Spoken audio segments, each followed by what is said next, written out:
네, 먼저 바른정당 얘기 좀 시작하겠습니다. 며칠 전에 정병국 의원께서 새 대표로 추대됐는데요. 옛날에 남원정이라고 유명했지 않았습니까? 정 대표께서 어떤 역할을 해야 될지 그것부터 좀 풀어주십시오. 그동안 보수 정당인 새누리당 내에서 보수지만 기득권이나 아니면 과거의 어떤 이런 개발 독재 방식에 머물러 있어서는 안 되고 계속 개혁하는 보수가 돼야 된다라고 사실은 많이 외쳐왔죠. 근데 그 결과가 뭐냐? 아니면 이 세력이 이렇게 약해서 몸통을 바꾸는 데는 한계가 있는 게 아니냐, 그런 지적을 계속 받아왔는데요. 이번에는 비록 탈당해서 규모는 그거보다 작은 당으로 출발합니다만은 이제 대한민국의 진짜 보수, 진짜 보수가 뭐냐가 문제인데요. 안보와 경제는 튼튼히 하면서도 우리 사회보다 경쟁이 정의롭고 또 따뜻한 포용을 통해서 우리 사회 공동체를 통합할 수 있는 그런 책임 있는 보수로 당의 노선을 세울 뿐만 아니라 그런 실천적인 행동들을 과감하게 해나가야 된다고 봅니다. 이 새누리당에서 어쨌든 사실 처음으로 그 우리 소위 보수 진영의 이제 분당이 이제 이루어지는데 어떻게 보면 참 새로운 현상이라고 보여집니다. 그런데 이 생각보다 많은 이 전문가들이 평가할 때 바른정당 지지도가 올라가지 않다고, 그 원인이 뭐라고 생각하십니까? 그 바른정당으로 이제 창당을 할 때는 사실은 지지율이라는 건 두 가지 면이 있겠죠.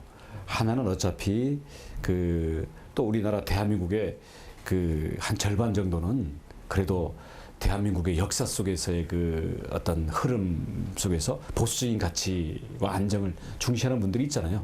이분들이 이제 와야 되는데 새누리당의 미련을 갖거나 아니면 거기에서 또 앞으로 또 많은 또 국회의원들이 있는 그런 현실적인 면이 좀 있는 거고요. 또 한면으로는 그게 갈 데가 없으니까 바른정당을 지지한다. 이것은 사실 너무 슬픈 얘기잖아요. 바른정당이 그동안 보수의 고리타분한 모습, 그리고 우리 박근혜 대통령으로 대표되는 실패한 보수의 최악의 모습, 이것을 깨면서 국민들에게 보수가 이제는 진짜 어떤 대한민국을 위해서 애국심과 어떤 그 우리 지켜야 될 가치를 실천하면서 대다수 국민들을 결집시킬 수 있는, 믿음을 줄 수 있는 뭔가를 보여줘야 되는 거죠. 이게 이제 시작이니까 출발은 처음에 기대했던 것보다는 좀 못 미친 게 사실인데요. 이제부터 시작입니다. 뭐 일각에서는 이런 우려도 있습니다. 그 이 새누리당이 지금 또 어려워지고 있지만은 이제 이 비대위원장을 포함해서 이거 위장 이혼이 아니냐. 그 다음에 또 한편에서는 반기문 이 전 총장이 지지도가 높으니까 이 거기에 대해서 또 기대하려는 게 아니냐. 이제 지지도가 흘러나. 그래서 또 하나 나온 게 제3지대론 문제라고 나와 있습니다. 우리 지사님은 제3지대론에 대해 미래에 대해 어떻게 평가하십니까? 이제 제3지대로는 지금 뭐 우리 손학규 전 대표님이라든지 이제 어떻게 보면 그 소위 그 민주당 쪽에서의 이제 소위 친노 주류, 그다음 이제 새누리당에서의 친박 쪽이 자기들끼리 완전히 어떤 그 폐쇄적인 서클을 만들어 가지고 이게 헌법이고 아니면 어떤 이 서로 열린 투명한 정치, 이것을 거꾸로 가는 것에 대해서 지금 반감을 가진 사람들이 많죠. 그래서 이거를 다 뭉쳐가지고 새롭게 주도 세력을 만들자라는 게 제3지대니까 그게 나오는 배경이나 그 필요성에 대해서는 너무나 많은 사람이 공감하는 거고요. 독일 통일 당시에 이제 독일의 그 인민들이 내가 이 인민이다. 이래서 공산당이나 뭐 비밀 경찰이 아니라 해서 사실 민주화 통일을 이루었던 같은 이런 맥락이 저는 있다고 보는데, 그래서 구호가 대한민국 적폐를 청산하라는 겁니다. 그러면 이제 개혁을 해야 되고 개헌을 해야 되는데 이 개헌에 대해서 우리 지사님의 입장은 어떠신지요? 우리 일반 국민들이 볼 때는 개헌하면 약간 멀게 느끼시는 것 같아요. 근데 당장 경제 민주화 하면 좀 가깝게 느끼는 것 같고요. 그다음 예를 들어서 교육 어떤 학력 차별 철폐 내지는 육아에 대한 복지제도 이러면 피부로 느끼죠. 그래서 저는 사회나 경제 같은 경우는 보다 일상적으로 느끼는데 헌법은 쉽게 말하면 정치에 대한 법입니다. 그러다 보니까 우리 일반 국민들이 볼 때는 그거는 대통령과 국회 뭐 무슨 어떤 이 선거 이런 거에 대한 법이라고 이제 생각하시는데 지금 사회 경제를 개혁하고 정말 적폐를 청산해야 되죠. 근데 역대 정권도 다 그렇게 약속하고 출발했는데 결국 정치꾼끼리 서로 편 갈라서 자 대통령이 당선된 쪽은 자기네 끼리끼리 자기네가 다 하겠다고 그리고 임기 내에 모든 걸 자기들이 옳다고 해서 밀고 가다가 그다음 그 한계에 부닥치고 그다음 대통령 선거에서 진 정당은 어떻습니까? 대통령을 깎아내려야 다음에 반사의 이익이 오니까 죽으라고 반대하는 거죠.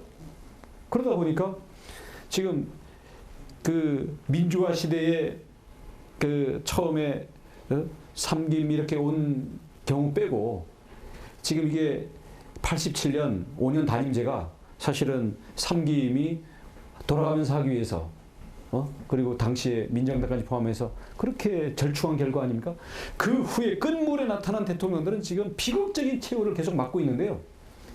자, 그러니까 제도가 중요하냐 사람이 중요하냐 이게 닭이냐 달걀이냐 이런 문제인데요. 저는 둘 다 문제라고 봅니다. 그래서 선거를 통해서 사람도 잘 바꿔야 되지만 이제는 제도를 손을 봐야 될 때다. 뭐가 문제냐? 지금은 단임제 대통령으로 인해 가지고 대통령이 되면 전부 권력을 가지고 대통령에서 진 정당과 국회를 가지고 있는 야당에서는 대통령에 대해서 무한 대립을 할 수밖에 없습니다. 이걸 깨자는 거죠. 뭐냐?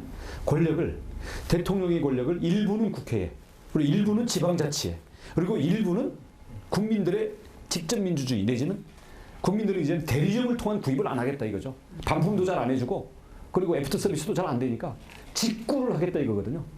그리고 직접 반품하겠다 이거기 때문에 직구 민주주의, 민간에 넘길 것들은 많이 민간에 넘기고 국회에 넘길 거 넘기고 이런 면에서의 권력 구조의 조정이 필요하고 그 과정에서는 특히 정당. 지난번에 보시죠. 공천. 패권주의가 어디서 나오면은 공천의 지도부의 독점에서 나오는 거고요. 정당도 양대 정당이 지역주의나 진보 보수를 가지고 그냥 텃밭에 의존한 반사이익적 정당이 되다 보니까 진정한 의미에서의 토론과 경쟁이 없는 거예요. 정당은 다단계가 될 수 있도록 하고요. 공천은 국민들이 보다 직접 관여하게 하고요. 이렇게 해서 가면 보스가 공천하려고 해도 할 수가 없습니다. 왜냐하면 보스가 자기네 끼리끼리 패거리를 지어서 공천을 배제하면 정당 만들어서 국민들의 직접 선출을 받아버리니까 그래서 국민들의 의사가 자기들의 대표를 뽑는 거나 국민 투표보다 직접 반영되게 하는 이런 부분에서는 직구 민주주의를 좀 더 강화하고 대통령의 권력을 국회와 지방에 분산시킴으로써 이제는 권력을 분산시키고 분산된 권력에 소속된 그런 정치인과 리더들이 기관들이 서로 연합해서 국가를 끌고 가게끔 한 사람이 끌고 가기에는요 우리 국가로 회사로 치면 회사가 너무 커졌어요. 이제는 여러 명의 사장과 그룹 경영 체제가 필요합니다. 제가 그 해외에 좀 이 취재차 많이 다녔을 때 제가 기억나는 거는 이제 태국의 총리, 말레이시아 총리들을 만났어요. 그들의 이제 목표가 자기 딸을 데리고 하와이로 가지 않고 제주도에 가서 휴가 보내는 게 자기네들 목표라 그러더라고. 그래서 그 정도로 이제 제주도가 사실 어떻게 보면 아름다운 섬이고 2년만 동안 우리 제주도에서 이 업적이나 좀 자랑하실 만한 걸 좀 우리 독자들한테 한번 말씀해 주시죠. 우선 그 제주도에 대해서는 지금 걱정되는 점이 있는 거고요. 희망적인 면이 있는데요. 걱정되는 것은 제주도의 한라산을 중심으로 한 자연환경. 이게 파괴가 되면 아무도 올 이유가 없겠죠. 그래서 어떻게 환경을 잘 보존할 것인가. 이게 첫 번째 과제고요. 두 번째는 제주의 발전이 주로 외부의 요인, 그러니까 투자, 관광 이렇게 되다 보니까 제주 과연 도민들이 성장의 결과 행복하냐라는 근본적인 문제가 있습니다. 그래서 외부의 투자와 관광객의 증가가 지역 경제의 발전과 도민들의 행복으로 이어질 수 있도록 하는 게 이제 방향이겠죠. 그런 점에서는 제주도가 지금 경제 성장률도 5% 6% 하고 인구가 1년에 15,000명씩 늘고 그러다 보니 관광객이 1,500만이 오고요. 그러다 보니까 성장 통을 알고 있습니다. 교통 막히죠. 부동산 값 오르죠. 쓰레기 넘치죠. 그다음 사회적인 갈등이 심해지죠. 어떤 분들은 야 경제는 좀 활성화된 것 같은데 지사가 온 다음에 왜 이게 제주도가 이렇게 복잡해지냐. 근데 우리 성장을 하려고 그러면 사실은 여드름도 나고 옷도 안 맞고 이런 과정이기 때문에 이걸 어떻게 성장을 관리할 것인가. 이게 지사로서 가장 어려운 부분이고요. 또 저희는 미래를 보면서 제주도가 과거에는 섬으로 떨어져 있고 규모가 작으니까 사실 어디 가서 뭐 이 경제의 거래의 상대방이 되기가 어려웠어요. 근데 지금은 인터넷 시대이기 때문에 그리고 교통이 발달했기 때문에 규모가 작다라는 거, 떨어져 있다는 건 전혀 문제가 안 됩니다. 오히려 규모가 작기 때문에 전기 자동차도 저희는 충전 인프라를 먼저 깔아서 전기 자동차는 전 세계적으로 가장 앞서가고 있고요. 또한 규모가 작기 때문에 알파고 시대에 인공지능 4차 산업혁명에 앞서가기 위해서 우리는 코딩 교육을 제주도에서 먼저 지금 시범적으로 하고 있습니다. 그리고 신재생 에너지도 100% 탄소 없는 섬 이런 프로젝트를 진행하면서 그에 대한 그 경험을 그 공유하기 위해서 최근에 다보스 포럼에 초청받아서 제주의 사례를 가서 토론을 하기도 했고요. 이런 면에서는 작기 때문에 오히려 미래를 위해서 과감하게 도전하고 현실적인 변화의 실험의 결과를 만들 수 있다. 그런 점에서는 제주가 대한민국의 미래를 먼저 도전하고 실험하고 있는 하나의 선도 기지라고 할 수가 있습니다. 최근 그 사드 문제와 관련해서 제주도 중국 영향을 좀 많이 받고 대한민국 전체로도 영향을 많이 받지 않습니까? 그런 거를 제주도도 그렇지만 대한민국이 어떻게 극복해 갈지 우리도 상당히 큰 과제거든요. 그것 좀 한 말씀.